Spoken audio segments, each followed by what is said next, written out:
Hello guys, it is me again, it's HorrorFan34, and welcome back to another video, and welcome to day 9 of this 10-day Thankskilling challenge that was created by Brother Peanut Butter. Cannot believe this is the second to last day of this challenge, and then tomorrow will be the last review for this challenge. Can't believe it's already the end.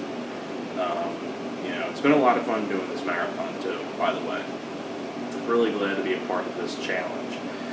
So basically, what this is about, basically if you're not familiar with this challenge, basically what Brother Peanut Butter did is he did a challenge where for 10 days for the month of November for Thanksgiving, from the 12th to the 22nd, you would review one horror film per day for this challenge. And basically with each day you review a horror film, it's a different kind of category of horror films. So what I mean by that is with each day it's a brand new category. So with day 1 was slasher movies, day 2 was creature features, day 3 was sci-fi horror, day 4 was Italian horror, day 5 was Japanese and Korean horror, day 6 was French horror films, day 7 was, I know day 8 was horror comedy, day 7 was independent horror films, and now we are on day 9, which is splatter films. So I figured this would be a good one to talk about, because splatter films, if you don't know what a splatter film is, it's basically a horror film that relies heavily on gore and blood and things like that. So I figured this would be a really good one to talk about, and it's a really controversial film as well. And of course you can already tell by the title, it's good on this. Cannibal Holocaust. Now, Cannibal Holocaust was released, a lot of people say like this was released in 1979, but others say 1980, so I think what I see here on the back,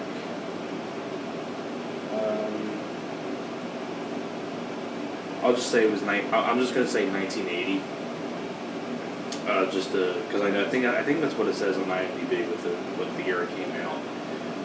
But you know, Cannibal Holocaust is really one of those films where it's a very controversial film, things like that. I remember hearing about this film way back in the day, like many years ago, probably like 2010, and got this as a Christmas gift from a buddy of mine, one of my buddies on here who I talk about here a lot, who's got me a lot of nice stuff over the years, and he knows I like, you know, horror films, and he got me this one.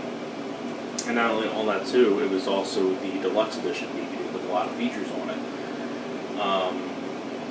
So basically I heard a lot about this film way back in the day, and I remember hearing about all the controversy with this, about how with the animal, you know, with the animals and things like that. I mean, you know, I've only watched this film once, and that was back in 2010 when I first got this DVD, and I had never watched it, and I haven't watched it since. But you know, even though I've only seen this film one time, I still remember this film very, you know, it just stuck with me for so long, and it still does, with all the images that I remember seeing back when I saw this in 2010.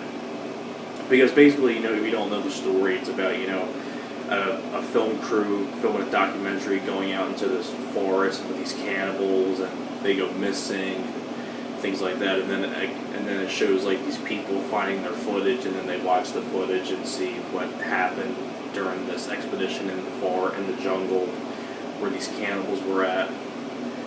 And you know, Cannibal Holocaust is really one of those films where I've only seen this film once because of many reasons. You know, for one thing, with the animals, you know, a couple of them are fake, but most of them are real, which, you know, was very hard to watch. And I think there's actually a feature on here where you can cut all that stuff out, which is really good. But I remember, you know, man, it's really tough to talk about like this animal stuff, because, you know, I'm a big, you know, dog lover and things like that. I mean, there's no dogs in this movie, but I'm just saying, like, you know, it's really hard to see it's really tough to watch what they do with these animals. and especially the one where they with the turtle, when they peel the shell back, and then it's. I'll tell you what, when they show the scene with the turtle and when they peel its shell back, and like, you know, I'll tell you what, I couldn't think of a cheese pizza the same way for at least a week. I'll tell you that for sure. So it kind of scarred me for not eating cheese pizza. I'll tell you that after watching that scene. And on top of that too, I mean, if there's one thing, I mean, this film it's probably my favorite cannibal film of all time, but it's really one of those films that I've only seen once because of a lot of reasons, you know, very graphic stuff, you know, there's just a lot of stuff in this that just is so crazy. I'm not going to go into all the details because it's pretty disturbing, what happens with this documentary film crew does to these cannibals. It's really horrible stuff that they did to these cannibals. And, I mean, there's one thing, though, that really stands out to me the most about this film. It is the music. The musical score in this film is so well done. Very creepy, atmospheric musical score. I mean, it's beautifully, beautiful music. I think the music is easily the best part of the movie. You know, I think the actors do a really good job. I mean, I like the main guy who finds the footage and he's watching it. I think it's Robert something. I think that's the actor's name, but I think he does a good job. And, you know, this is without a doubt, like, you know, if you like cannibal films, I highly recommend you check this out. But I will say be warned about the graphic material that's in this film.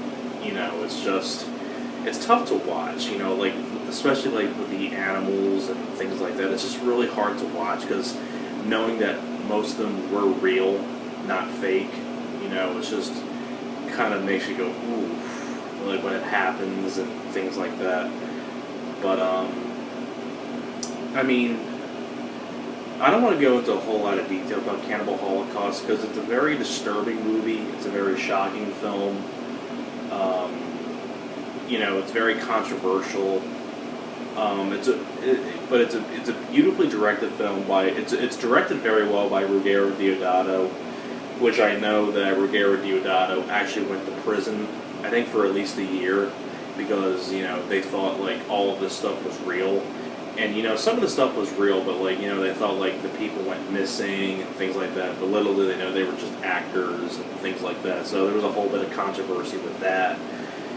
And of course, you know, with the stuff with the animals, I mean, most of that was real, and, you know, all that stuff. I mean, it's a very shocking film. It's a very disturbing film, but I think it's directed very well by Ruggero Deodato. It's a beautiful music score. I mean, the musical score is easily the best part of the movie. It's got really good synth music, and yeah, it's really one of those films I'm not going to go into a whole lot of detail about because Cannibal Holocaust is a film that, you know, it's too disturbing to go into a whole lot of detail. You know, it's just really one of those films where I've only seen this once, but it's without a doubt my favorite cannibal film. But it's a really, really tough watch, knowing that with all the disturbing stuff going into it. But I recommend you check it out if you like cannibal films. So, that is pretty much it for my review for Cannibal Holocaust, and thanks a lot for watching, and I will see you guys next time. Alright guys, take care.